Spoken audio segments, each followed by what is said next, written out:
Assalamualaikum warahmatullahi wabarakatuh. Perkenalkan, nama saya Wendaryani. Saya dari Prodi Pendidikan Bahasa Jepang.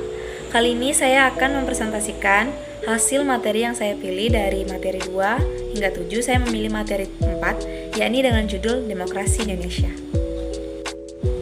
Tapi sebelum itu, kita akan memasuki beberapa bagian-bagian yang akan kita bahas di demokrasi Indonesia ini. Yang pertama adalah demokrasi di Indonesia. Apa itu pengertiannya? Yang kedua adalah macam-macam atau bentuk-bentuk demokrasi di Indonesia. Dan yang ketiga adalah ciri-ciri dari demokrasi Indonesia. Baiklah, sebelum kita masuk ke pengertian demokrasi di Indonesia, kita masuk dulu ke pengertian apa itu demokrasi. Demokrasi adalah bentuk atau sistem pemerintahan yang segenap rakyat turut serta memerintah dengan perantaran wakil-wakilnya atau pemerintahan rakyat. Demokrasi juga dapat diartikan sebagai gagasan atau pandangan hidup yang mengutamakan persamaan hak dan kewajiban, serta perlakuan yang sama bagi semua warga negara. Inti dari demokrasi adalah pemerintahan dari rakyat, oleh rakyat, dan untuk rakyat. Lalu, bagaimana demokrasi di Indonesia? Demokrasi di Indonesia. Demokrasi merupakan suatu jalan untuk melakukan perubahan atas apa yang telah terjadi di masa lampau, mengembalikan hak, menentukan pemimpin kepada rakyat, penguasa di bawah pengawasan rakyat. Dalam sejarah ketatanan Republik Indonesia yang telah lebih dari setengah abad, perkembangan demokrasi di Indonesia mengalami fluktuasi atau pasang surut. Masalah pokok yang dihadapi oleh bangsa Indonesia adalah bagaimana upaya meningkatkan kehidupan ekonomi dan membangun kehidupan sosial politik yang demokratis dalam masyarakat yang plural. Nah, menurut Juliardi, fluktuasi demokrasi Indonesia pada hakikatnya dapat dibagi dalam 5 periode. Yang pertama, periode 1945 sampai 1949 dengan sistem demokrasi Pancasila. Pada periode ini, sistem pemerintahan demokrasi Pancasila seperti yang diamanatkan dalam Undang-Undang 1945 belum sepenuhnya dilaksanakan karena negara dalam keadaan darurat dalam rangka mempertahankan kemerdekaan. Setelahnya, periode pada tahun 1949 hingga 1959 dengan sistem demokrasi parlementer. Periode ini sangat menonjolkan peranan parlemen dan partai politik. Yang ketiga, periode pada tahun 1959 hingga 1965 dengan sistem demokrasi terpimpin. Sistem demokrasi terpimpin merupakan sistem demokrasi yang menyimpang dari konstitusional periode ini, juga sering disebut dengan Orde Lama. Lanjut, yakni periode pada tahun 1965 hingga 1999 dengan sistem demokrasi Pancasila atau Orde Baru. Demokrasi Pancasila era Orde Baru yang merupakan demokrasi konstitusional yang menonjolkan sistem presidensial. Dan yang terakhir adalah periode pada tahun 1998 hingga saat ini dengan sistem demokrasi Pancasila Orde Reformasi. Demokrasi Pancasila era reformasi berakar pada kekuatan multi partai yang berupaya mengembalikan perimbangan kekuatan antar lembaga negara. Lanjut, kita masuk ke dalam macam-macam demokrasi. Demokrasi terbagi menjadi 3. Yang pertama, demokrasi berdasarkan penyaluran kehendak rakyat. Di sini terbagi juga menjadi 2. Yang pertama, demokrasi langsung dan demokrasi secara tidak langsung.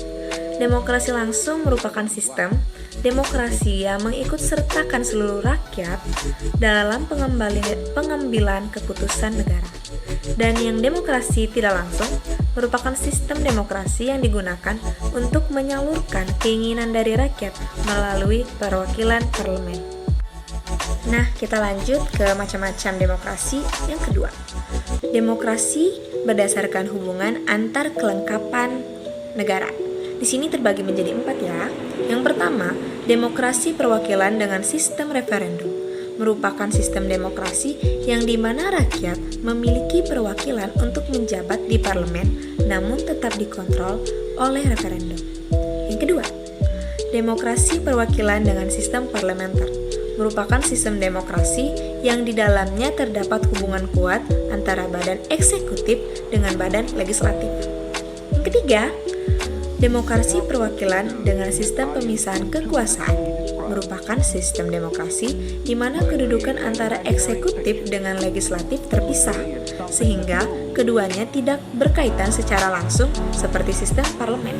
Dan yang keempat, demokrasi perwakilan dengan sistem referendum dan inisiatif rakyat merupakan sistem demokrasi gabungan dari demokrasi perwakilan secara tidak langsung dan demokrasi secara langsung.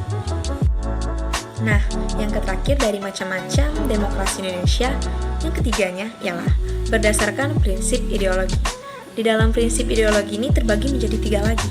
Yang pertama, demokrasi liberal berdasarkan atas hak individu suatu negara yang menekankan suatu kebebasan setiap individu dan sering mengabaikan kepentingan umum. Yang kedua, demokrasi rakyat berdasarkan atas hak pemerintah dalam suatu negara yang didasari dari paham sosialisme dan komunisme yang mementingkan kepentingan negara dan kepentingan umum. Dan yang ketiga, demokrasi Pancasila yang bersumber dari tata nilai sosial dan budaya bangsa. Dari budaya bangsa Indonesia dengan berdasarkan musyawarah dan mufakat yang mengutamakan kepentingan umum. Nah, yang terakhir adalah ciri-ciri dari demokrasi. Kata demokrasi yang seperti kita ketahui seiring waktu memiliki banyak sekali pengertian. Namun, di antara banyaknya pengertian yang berbeda terdapat juga sejumlah persamaan yang penting. Menurut Henry B. Mayo, misalnya mencatat setidaknya ada 8 ciri utama yang harus diperhatikan untuk menilai apakah suatu masyarakat bersifat demokratis atau tidak. Yang pertama ialah adanya penyelesaian perselisihan dengan damai dan sukarela. Yang kedua, adanya jaminan bagi terjadinya perubahan secara damai dalam suatu masyarakat yang sedang berubah. Yang ketiga, adanya pergantian penguasa yang berlangsung secara teratur. Yang keempat, adanya pembatasan atas pemakaian kekerasan cara minimum.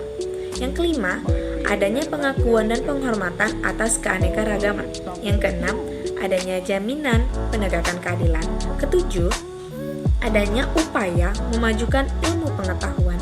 Kedelapan, yang terakhir, adanya pengakuan dan penghormatan terhadap kebebasan.